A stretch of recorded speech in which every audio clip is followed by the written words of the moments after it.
pessoas, elas têm, né, histórico familiar de Alzheimer. E aí, nossa, Daniela, eu tô esquecida, já é o Alzheimer se manifesta. Ela com 29 anos, né? 29 anos. Já tô com Alzheimer. E a gente precisa bater na tecla da epigenética no Alzheimer, né? Coisas, o que nós podemos fazer para reduzir o risco de essa doença aparecer em quem tem histórico, em quem tem um teste genético, ou em quem não tem nada, mas também está disposto a ter uma velhice saudável, produtiva. Isso, também. E que pode desenvolver o Alzheimer, mesmo que não tenha um antecedente, né? Então, aqui é importante, né, manter parâmetros metabólicos sempre em dia.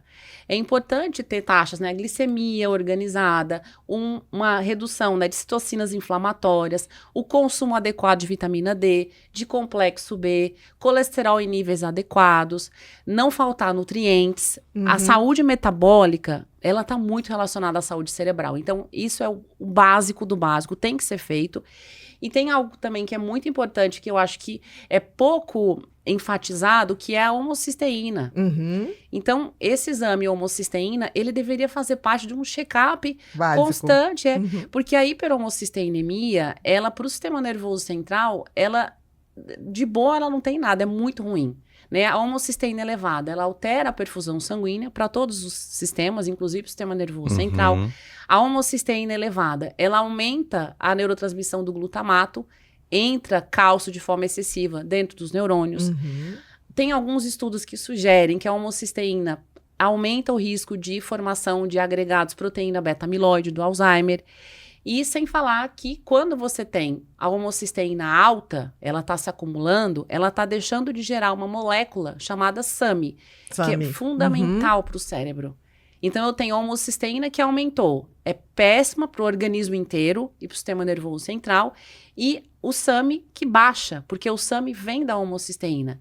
Falta o SAMe, para eu produzir membrana neuronal é difícil, produzir neurotransmissores é difícil.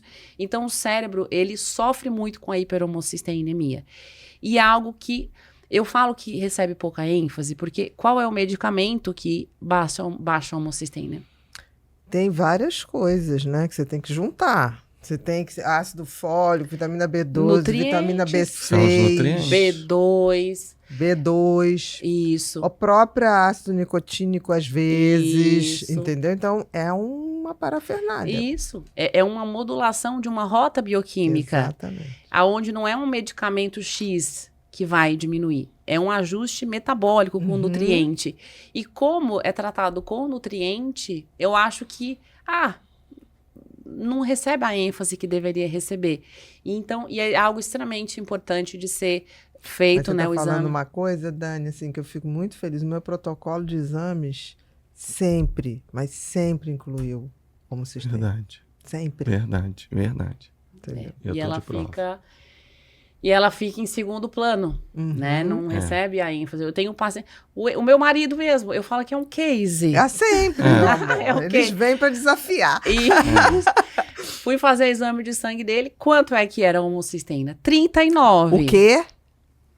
Tá aquele homão daquele tamanho, gente? Imagine. Criatura do céu. Eu tenho um slide do exame de sangue dele e do protocolo que eu faço com ele até hoje. E aí que mudou, né? Não.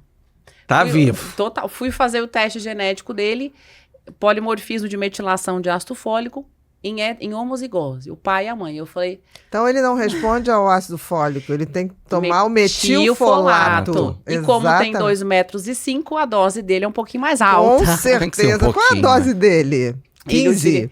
Ele utiliza 20? De metilfolato. A gente utiliza 500 microgramas 3 vezes por dia. E junto manhã, com tarde e noite. Todo o complexo B. E também utiliza colina, porque a colina vira betaína. E a betaína também faz a conversão da homocisteína em metionina. E aí é constante. A hora que ele fala, acabou meu metilfolato, vou ter um AVC. De calma, 2 dias não tem problema. Vai e segue. E aí os pais dele também, em homozigose. Então, vamos aqui o exame de vocês dois. Os dois também elevados, já estão bonitinhos agora, todo mundo controladinho. Quanto tá a homocisteína dele? A última vez que fizemos, 8,5. Que maravilha. Olha só. Que lindo. É. que lindo. E ele que não se ande na linha pra ver. Ele que nem se atreva. Ali o negócio não tem essa historinha do ferreiro, a casa de ferreiro, espeta de pau. É aço inoxidável. Lá em casa. E ali você botou tudo, né? Você botou aumento da homocisteína, aumento de colesterol, aumento da insulina, né? Inflamação, vitamina D insuficiente, tudo ali, né? Folato, vitamina B12. Tudo que tem que estar em dia. Tudo, né? E é claro que existem outros fatores de risco, que contribuem. Trauma crânioencefálico, acúmulo de metais pesados, hipertensão, cigarro, estresse, né, aditivos químicos. Isso também precisa ser contornado, porque somando... Aqui está mais ligado ao comportamento, Isso. Né? A forma como você está levando a sua vida também. Isso. Então a gente tem que estar unindo sempre as duas coisas.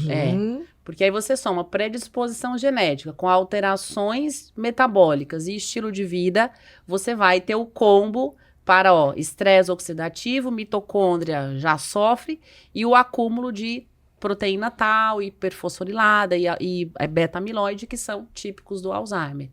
Né? Então, essa questão de mudança de estilo de vida no Alzheimer, a literatura já fala quais são os pontos que você precisa cuidar, contornar para ter redução. E é claro que hoje existem também alguns suplementos, né? O ômega 3 está muito associado à prevenção. Com certeza.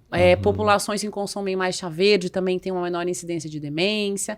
Eu digo que não é por único elemento. Acrescenta tudo. E a dieta... as pessoas acham que vai ficar ali só chá verde. Por exemplo, os japoneses só tomam chá verde. Isso. Eu, quando fui estudar lá em 1998...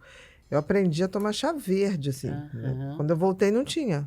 E era um sumo, assim. Não é que nem o nosso aqui, aguadinho. Era um sumo, aquela coisa. Voltei quase que verde os dentes. E todas as refeições. Quase virou Hulk. Não é só isso, chá verde, porque eles comem muito peixe.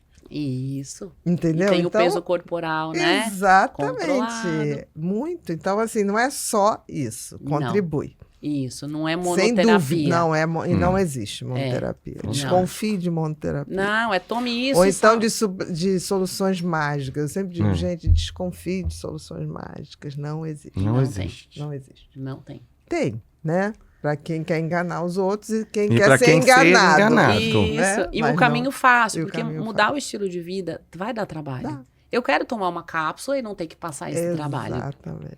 Não vai rolar. Não existe essa mágica.